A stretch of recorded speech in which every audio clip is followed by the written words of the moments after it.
दोस्तों ये तो हम सभी जानते हैं कि कलयुग के अंतिम चरण में भगवान विष्णु कल की अवतार लेकर कलयुग का अंत करेंगे और सतयुग का आरंभ होगा। चारों युगों यानी कि सतयुग, त्रेता युग, द्वापर युग, कलयुग का वर्णन श्रीमद् भागवत पुराण में हमें मिलता है। लेकिन कलयुग में खासियत जैसा तो कुछ भी नहीं है।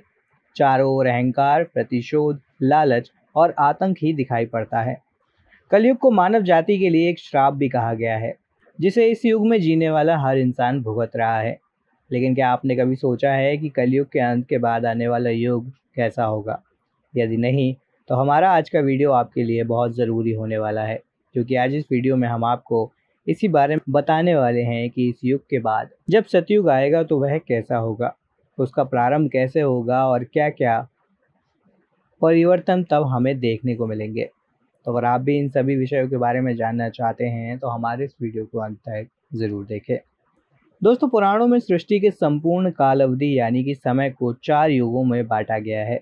जैसा कि हमने वीडियो के शुरुआत में जाना, ये 4 युग हैं: सतयुग, त्रेता युग, द्वापर युग और कलयुग। धार्मिक ग्रंथों के अनुसार युगों के परिवर्तन का यह 22वां चक्र चल रहा है। गीता में इस बात का वर्णन भी किया गया है। इस युग परिवर्तन के इस चक्र के अनुसार अभी कलयुग चल रहा है और शास्त्रों के अनुसार कलयुग 4,32,000 साल लंबा है, जिसमें अभी 4,27,000 साल बचे हुए हैं। अर्थात कलयुग के अंत होने में अभी काफ़ी समय है। लेकिन कलयुग का अंत कैसा होगा, इसका वर्णन हमें ब्रह्म पुराण में मिलता है। ब्रह्म पुराण के अनुसार कलयुग के अंत में मनुष्य की आयु 12 वर्ष रह जाएगी। इस दौरान मानव जाति का पतन होगा, लोगों में द्वेष और दुर्भावना बढ़ेगी। जो लोग बलवान होंगे उनका ही राज चलेगा। मानवता नष्ट हो जाएगी, रिश्ते खत्म हो जाएंगे, एक भाई दूसरे भाई का ही शत्रु हो जाएगा। और जब आतंक अपनी चरम सीमा में होगा तो भगवान विष्णु का कल की अवतार होगा और वह पृथ्वी से समस्त अधर्मियों का नाश कर देंगे। ऐसे में सवाल उठता है कि कलयुग का अंत भला कैसे होगा?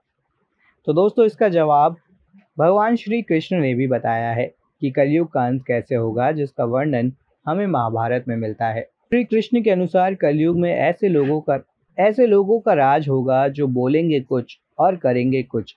इस प्रकार कलयुग में ऐसे लोग रहेंगे जो बड़े ज्ञानी और ध्यानी कहलाएंगे, लेकिन उनके आचरण राक्षसी होंगे। ठीक इसी तरह कलयुग में अन्न के भंडार होंगे, लेकिन लोग भूख से मरेंगे।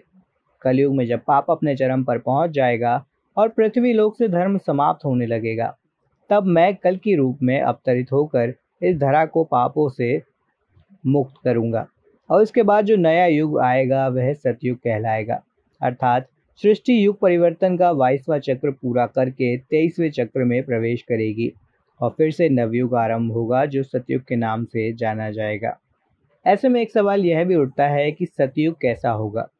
तो दोस्तों, सतयुग की अवधि 17,28,000 वर्ष की होगी। इस युग में मनुष्यों की आयु 4,000 से 10,000 वर्ष की होगी।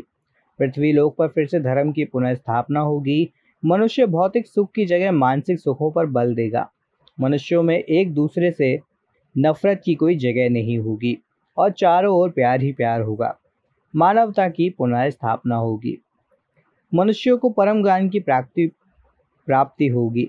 लोग पूजन कर्मकांड में विश्वास करेंगे। सतयुग में मनुष्य अपने तपोबल से भगवान से बात कर सकेगा। इस युग में लोगों को अपने शरीर पर पूर्ण नियंत्रण होगा।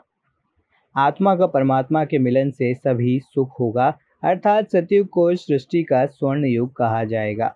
जैसा कि हम सभी जानते हैं कि कलयुग अभी बहुत ज़्यादा लंबा है और बहुत लंबा समय हमें तय करना है और सतयुग के आने में लाखों वर्ष बाकी हैं। तो क्यों ना हम लोग कलयुग में ही अपने धर्म और कर्म से सतयुग की तरह जीने का कार्य करें, क्योंकि ग्रंथों में भी इस बात का उल्लेख मिलता है कि कलयुग में जो लोग धर्म और कर्म पर विश्वास करेंगे उन्हें सतयुग की तरह ही सुख की प्राप्ति होगी।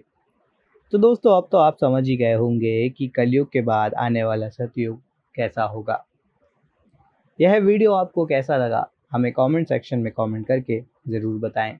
वीडियो पसंद आया हो तो लाइक और शेयर करें और चैनल को सब्सक्राइब ज़रूर करें। तब तक के लिए आप सभी का धन्यवाद।